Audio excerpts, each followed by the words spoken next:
رانی کوٹ سے روشن پور تک 14 کوس کا فاصلہ نعیم نے ایک مریل سی سیاہ گھوڑی پر طے کیا۔ جو کمین اسے لینے آیا تھا کہنے لگا، اس سال چودھری نیاز بیگ نے سارا غلہ خود کاشت کیا، بڑی بھاری فصل ہوئی، 3 من تو مجھ کو دیے اور یہ گھوڑی خریدی، مگر یہ جاٹ نگر کے جولاہوں کے پاس تھی، انہوں نے اس کا ناس مار دیا۔ چودھری نیاز بیگ کے بعد تو زمین ویران ہو گئی تھی۔ حد تیری کمزاد کتو، فکر نہ کرو، ہم تمہارے گاؤں میں نہیں ٹھہرتے۔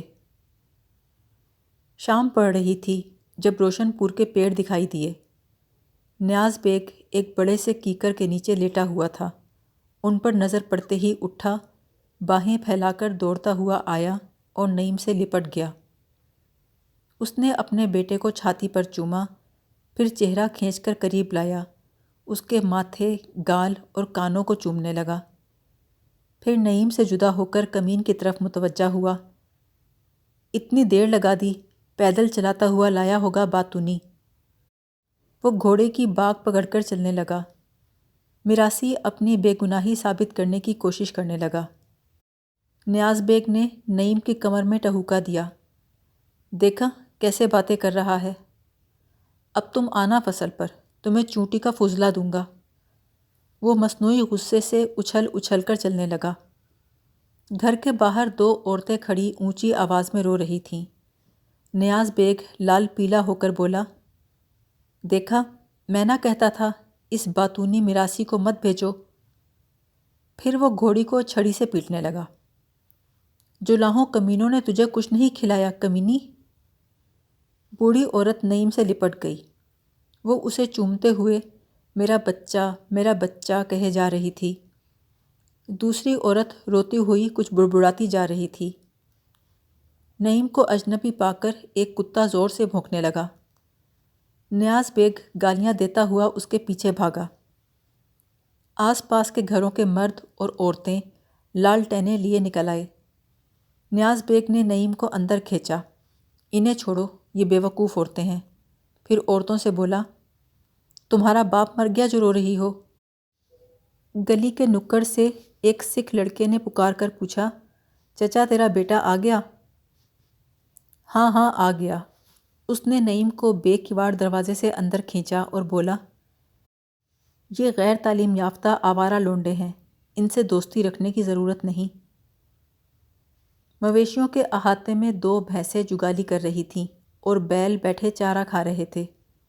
نیاز بیگ نے ایک بیل کی پیٹھ پر تھپکی دی، یہ میں نے اس سال تیسرے مہینے میں خریدا تھا، 4 من غلے میں آیا، بہترین نسل کا جانور ہے، کیوں چودھری؟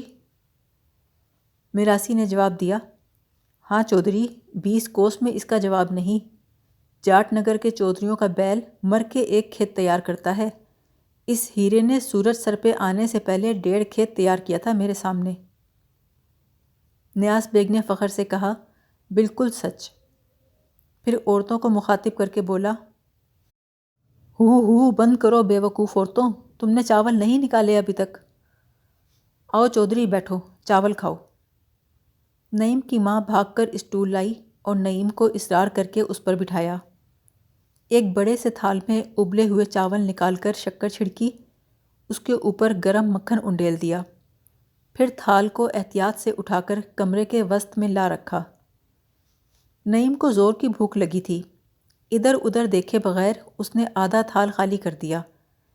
جب وہ کھا چکا تو اس کی ماں نے بڑی احتیاط سے کرتے کے دامن سے اس کا ہاتھ صاف کیا۔ لالٹین کی مدھم روشنی میں نعیم نے دیکھا کہ نیاز بیگ کی آنکھوں کے حلقے آدھے چہرے تک پھیلے ہوئے تھے، رخساروں کی ہڈیاں سیاہ تھیں، گالوں میں گڑے پڑے ہوئے تھے۔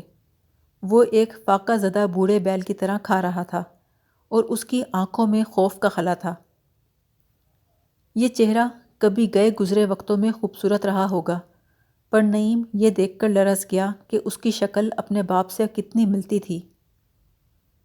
بڑھیا نے اسے پنکھا جھلتے ہوئے کہا، وہ چڑیل تمہیں دکھانے کو رو رہی تھی۔ نعیم نے پوچھا، کون؟ بڑھیا نے کہا، وہ دوسری عورت، تمہیں اس کے گھر جانے کی کوئی ضرورت نہیں، جادو ٹونا کرتی ہے وہ۔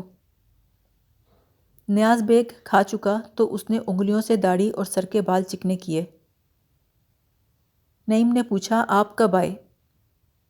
نیاز بیگ نے خالی خالی نظروں سے نعیم کو دیکھا۔ پار سال چھٹے مہینے۔